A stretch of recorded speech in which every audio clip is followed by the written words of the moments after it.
सभी को राधे राधे। आपके लिए जो ये हिंदी की क्लास आज से स्टार्ट हुई है वेरी मोस्ट इंपॉर्टेंट रहेगी। जो बच्चे UPSI, UP TET, C TET की जो तैयारी कर रहे हैं, हालांकि सी टेट का एग्जाम आपका जनवरी में है, 23 जनवरी को है, तो ये क्लासेस आपके लिए वेरी मोस्ट इंपॉर्टेंट होंगी। हिंदी के जो बच्चे तैयारी करें उन सभी के लिए, ठीक है। सबसे पहले हम सबसे बेसिक से बात करेंगे। सबसे बेसिक आपका है कि हिंदी भाषा की जो उत्पत्ति है वो कैसे हुई थी। तो सबसे इंपॉर्टेंट कि जो हिंदी भाषा की उत्पत्ति है वो आपकी सबसे इंपॉर्टेंट संस्कृत भाषा। सबसे पहली संस्कृत भाषा, तो संस्कृत भाषा ये आपकी वेदों की भाषा है। कौन सी भाषा है? वेदों की भाषा है, वेरी मोस्ट इंपॉर्टेंट। संस्कृत भाषा से उत्पत्ति हुई थी पाली भाषा की। कौन सी भाषा की? पाली भाषा की उत्पत्ति हुई। पाली भाषा क्या है? तो याद रखिएगा, भारत की पहली देशज भाषा या फिर देश भाषा है, ठीक है। भारत की पहली देश भाषा या फिर देशज भाषा है और पाली बौद्ध धर्म के प्रचार की भाषा है। पाली बौद्ध धर्म के प्रचार की भाषा है। अच्छा, पाली भाषा से किसकी उत्पत्ति हुई? तो याद रखिएगा, प्राकृत भाषा की। किसकी उत्पत्ति हुई? प्राकृत भाषा। प्राकृत भाषा की अगर हम बात करते हैं तो ये जैन धर्म के प्रचार की भाषा है, महावीर स्वामी, ठीक है। याद रखिएगा, जैन धर्म के प्रचार की भाषा है प्राकृत भाषा। अब हम वही बात करते हैं, प्राकृत भाषा से किस भाषा की उत्पत्ति हुई? तो याद रखिएगा, अपभ्रंश भाषा की उत्पत्ति हुई। अपभ्रंश भाषा दो भाग में डिवाइड है, ठीक है। पहला पूर्व अपभ्रंश, दूसरा उत्तर अपभ्रंश, ठीक है। तो याद रखिएगा कि पहला पूर्व अपभ्रंश, दूसरा उत्तर अपभ्रंश, ठीक है, ये याद रखिएगा। उसके बाद अपभ्रंश भाषा से ही आपकी हिंदी भाषा की उत्पत्ति हुई थी। तो ये आपके लिए वेरी मोस्ट इंपॉर्टेंट। अब आ जाते हैं आपकी भाषा की लिपियों पर। हम जो भाषा की लिपियां हैं, देखिए, हिंदी भाषा की लिपि देवनागरी होती है। कौन सी होती है? देवनागरी होती है, ठीक है, जिसका अर्थ क्या होता है? देवताओं की नगरी भाषा। देवताओं की नगरी भाषा, ठीक है, याद रखिएगा, वेरी मोस्ट इंपॉर्टेंट। अब लिपि की बात करते हैं तो लिपि में आपकी पहली ब्राह्मी लिपि। कौन सी? ब्राह्मी लिपि। देखिए, एक एक पॉइंट आपके लिए वेरी मोस्ट इंपॉर्टेंट है, तो नोट डाउन करिएगा, ठीक है, नोट डाउन करिएगा। ब्राह्मी लिपि से जो उद्गम होता है, किसका होता है? देवनागरी लिपि का होता है। ब्राह्मी लिपि से देवनागरी लिपि का उद्भव होता है और ब्राह्मी लिपि ये अधिकतर भारतीय लिपि की जननी है। ये अधिकतर क्या है? भारतीय लिपि की जननी है।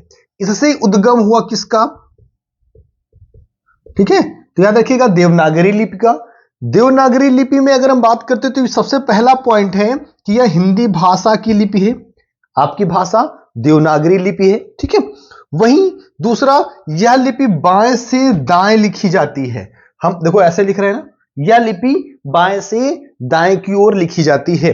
दूसरा पॉइंट है कि यह लिपि रोमन, अरबी, चीनी लिपि से ज्यादा वैज्ञानिक है, ठीक है, वेरी मोस्ट इंपॉर्टेंट। यह लिपि रोमन, अरबी, चीनी लिपि से ज्यादा वैज्ञानिक है। लिपि के बारे में हम और आगे बढ़ते हैं। पहले इसका एक बार स्क्रीनशॉट ले लीजिए जल्दी से आप एक बार,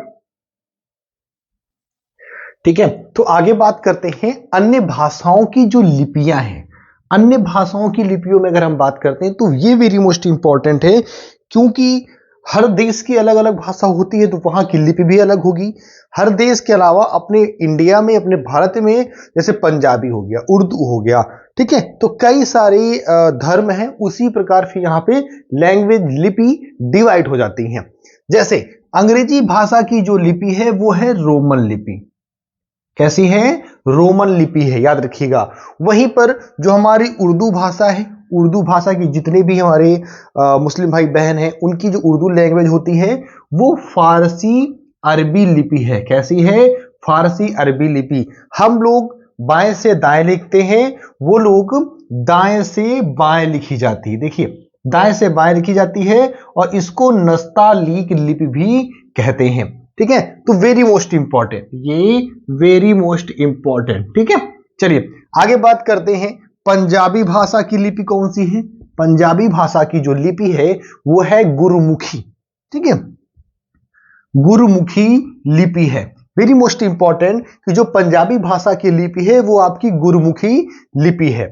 आगे बात करते हैं चीनी भाषा की लिपि, बहुत बार आया है, तो हांजी अथवा चीनी भाव चित्र लिपि, जिसको हम खरोष्ठी लिपि भी बोलते हैं। याद रखिएगा, हांजी चीनी भाव चित्रलिपि, हांजी अथवा चीनी भाव चित्रलिपि, जिसको हम खरोष्ठी लिपि भी बोलते हैं। आगे बात करते हैं चीनी भाषा का नाम क्या है, तो याद रखिएगा मंडारिन। क्या होगा? चीनी भाषा का जो नाम है वो है मंडारिन। एक चीज वेरी मोस्ट इंपॉर्टेंट है, वो हमने यहां पर नोट डाउन कर दिया है, ठीक है। भारत के उत्तर प्रदेश राज्य की जो द्वितीय राज्य की भाषा है वो उर्दू है। क्या है? वो उर्दू है। इसको मान्यता कब मिली थी? तो 1989 1989 ईस्वी में इसको मान्यता मिली थी। तो ये हमारी आज भाषाओं की उत्पत्ति और लिपियों पर बात हो गई है, ठीक है। जो हमारी नेक्स्ट वीडियो होगी वो वाक्य प्रयोग और स्वर व्यंजन A to Z बेसिक से हम चल रहे हैं। तो UPSI, UPP, DSSB A to Z अगर हिंदी की आप तैयारी करें तो आपके लिए ये बेस्ट क्लास है, ठीक है। हिंदी को लेकर आगे भी हम और क्लासेस बढ़ाएंगे, ठीक है। बस आपका सपोर्ट चाहिए। क्लास को लाइक और शेयर करिएगा। क्लास अगर अच्छी लगी, अगर चैनल पे नए हैं तो चैनल को सब्सक्राइब करिएगा, ठीक है। मिलते हैं ऐसी ही एक नई वीडियो में, तब तक के लिए सभी को बाय बाय, टेक केयर। पढ़ते रहिए, मुस्कुराते रहिए, अपना और अपनी फैमिली का ख्याल रखिए। Bye bye, take care.